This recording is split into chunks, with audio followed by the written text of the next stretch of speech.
Today, we're going to be talking about my favorite marketing hack to get big customers. So you and you've actually done this more than me. One of my friends did this to actually sell a company, and I think it's a great way to generate big customers or go whale hunting. So if you don't have a podcast, you're going to have to start one. If you already have a podcast, great. What you should end up doing, and it's a really simple strategy, is you hit up all the well-known executives that you want to do business with, and you hit them up through LinkedIn because we see a higher success rate. And the majority of the people you message are going to ignore you. Some are going to say yes. But the people who say yes, they don't care about views. No one's like, oh, how many listeners do you have? What's your rating? You just hit them up and don't mention those kind of things. And some people will start saying yes. And then you interview them. You can do a 30-minute, 1-hour session. You interview them, do your research, talk to them about different things that they do, how they see their customers, their product or service, whatever it may be. Also bring in your company, your viewpoints on certain things, so that way they get to know you. And at the end of the recording, you should ask them, oh, by the way, would love to see if we could help you out with X, Y, and Z. Who's the right person on your team to talk to? And a lot of times they're like, yeah, this would be great. And they'll do an introduction to help you close customers. But we see this as one of the best ways to go whale hunting. My team's been trying to push me to do a podcast with just CMOs and interview CMOs of like Procter & Gamble, Coca-Cola, etc., to just get more RFPs, which isn't a bad idea. I just got to go through the ringer of setting it all up. And my buddy Jason Nazar sold his last company to Zoom Info. Yeah, comparably. He sold it to Zoom Info. And I was like, how'd you meet the Zoom Info founder? And I believe he had a podcast with Entrepreneur or one of those platforms. So he set up a podcast. He just hit him up until someone gave him a podcast. You just reminded me of something. And then he hit up all the people that he thought were either potential investors or good buyers of his company or partners. And he started doing interviews with them. And over time, one of the people that he interviewed was the Zoom Info guy. And that eventually ended up leading to an acquisition. So good for him. That's interesting. You know what, Jason Nazar, I used to go when I was maybe 24 years old or so. He used to do these events and these fireside chats in Santa Monica. At a library. I used to go to him as well. It was at the Milken Institute. I thought it was some library or something. It could be different venues, but I went there and then he had a bunch of people and he would just gather a community around you. And so you can do the podcast, but if you can gather a community around you too, that's even more of a bonus. But this is exactly what I did with Growth Everywhere, now called Leveling Up, right? But in the very beginning, that's what I did. Because in the beginning, I was like, I'm just going to talk to marketing leaders. And because there was no Tim Ferriss show at the time. It was actually Andrew Warner. He's the true OG of podcasting. Andrew Warner? Huh? Andrew Warner? Andrew Warner. Mixer G. Yeah. So he would do these long form interviews with entrepreneurs. I'm like, I'm going to do it, but I'm going to focus on marketers. And I didn't know this, right? But it actually ended up getting clients for us. So for example, when I went to a SaaS conference in San Francisco, on 3 occasions, people were like, oh, podcast guy, right? Podcast, right? This is before marketing school. And I think we closed 3 deals from that, super short sales cycles. That led to, I think that was a little over 7 figures in revenue, maybe 1.2, 1.3 million in revenue. They stayed with us for a very long time. And that's just an example of it working, right? And here's the interesting thing. We now, last year in 2023, you and I, we did marketing school 3 times, I believe, at events. So that's right. Cool too. HubSpot was one. Affiliate World Dubai. Yeah. And then something else. There's another one. Your event, Leveling Up. Yeah, I don't really count that one, but but that counts. That counts. That's 3. That counts for me. Oh, you know what? I counted the Nathan Lack SaaS Open where we didn't do it together, but we were back to back with each other. Yeah. So yeah. But yeah, no, I think it's one of the best ways to get customers because you're dealing with your ideal buyer. And what's funny is people love being interviewed. When most people hit me up saying, hey, Neil, do you want to be on a podcast? I never ask, you always say what's yes. your ratings or reviews? Yeah, you I always just say yes. Yeah. And what the trick is once you get a few good guests on, you then hit up other people and you're like, oh, I had Eric, I had Neil on, and it lists out the people and like, do you also want to be on? And most people then say, yes, your success rate goes higher and higher. But what we found is hitting them up through LinkedIn is way more effective than hitting them up through email. Hitting them up through LinkedIn, Instagram, you could try TikTok, although I've never tried TikTok. Yep. But the social networks, we found a higher success rate than if you hit them up from an email. And even if your social profiles don't have a lot of followers, it's okay. We still see it working really well. You know what's interesting? and we'll talk about this maybe this episode or next episode, but for the Leveling Up podcast that I do now, they're longer form interviews, like 1 to 2 hours, and they're all in person. So I was talking with the team yesterday, and I was like, in some cases, like I had one yesterday I won't share all the numbers right now, but we have a video that's doing really well right now. We have one guest that's doing really well. And the idea, total addressable market. Which guest? Just Vivian 2. Yeah, your rich BFF. Yeah, your Remember rich BFF. I thought BFF was a cuss word? Yeah, I was like, your BFF? They'll buy stuff. Anyway, so she's great, personal finance, and like everyone, that total addressable market hits everyone, right? But the thing is, that doesn't necessarily help single grain, right? So it's like, if you're going to create content, sometimes it's worth thinking about how does this help your main business?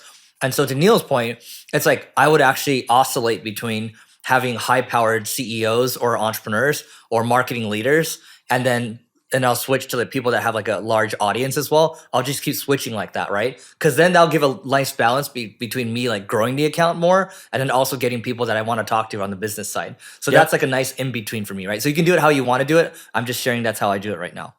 Dude, you know what's funny? I was listening to your Chris Doe podcast episode on Leveling Up, and he talks about Gary Vaynerchuk isn't doing as well anymore.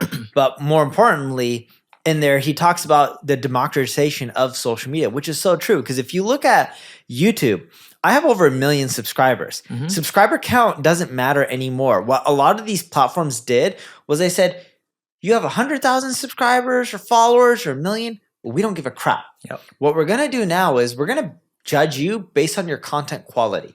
If people subscribe, sure, percentage of your followers are going to see your stuff. But what really determines how good you do is the quality of your content. And if it's amazing, you'll do well. And if it's not, screw you. We don't care how many followers you have.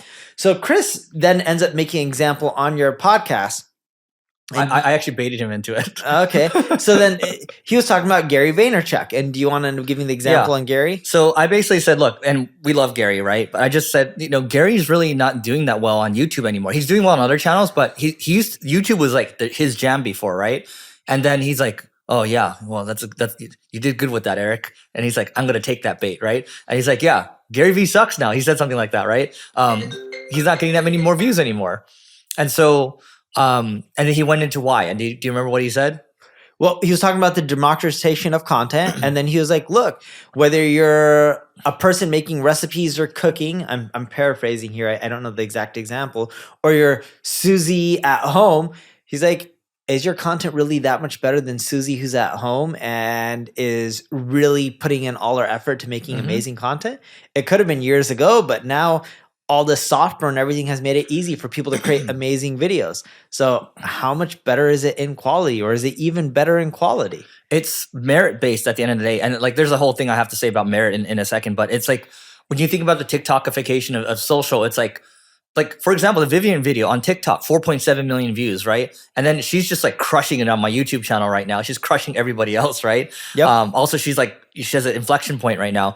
So the point is, like, if it's good, YouTube will give you credit for it. YouTube's algorithm's always going to work for it. And just understand that the meta, like we talked about Sam Sulek before, the really jacked guy, for sure he takes steroids, right?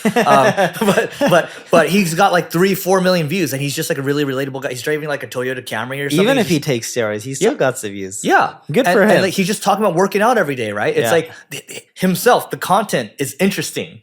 Like, do you and I look that jacked? No. That's why we've been. Dude, what are you talking about? I'm more jacked than he is.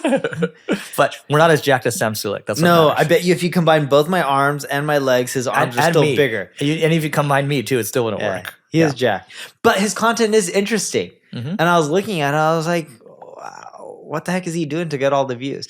But yeah, it's like, if you can make really interesting content that intrigues people, I think you are going to do really, really well. And, it's the problem right now is not too many people are spending time creating amazing content. Kevin Esprito, Epic Gardening. Do you know who that is? No. So he has like a gardening website. So he started gardening during the pandemic, and like he has this whole gardening blog, right?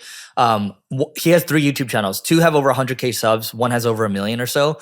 And he just started a new YouTube channel, only like 12,000 subscribers, right? His first 2 videos, like 500 views or whatever.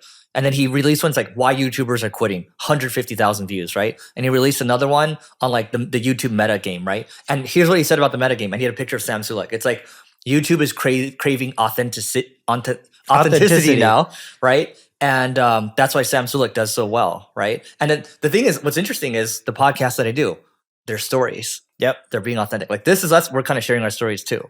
Dude, and funny enough, speaking about creating content that's authentic and amazing, I put out a tweet the other day on the rude awakening for content marketers in 2024, and I break down how one number tells it all, 94.29%.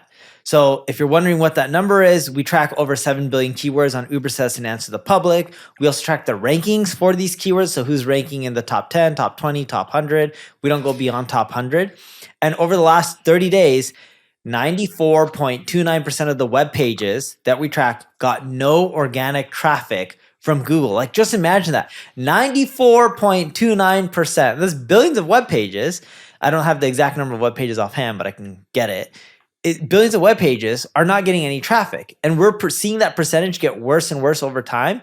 And when we surveyed 1,051 marketers, only 922 were creating content with either just AI or AI/human content, which means it's not 100% manually written.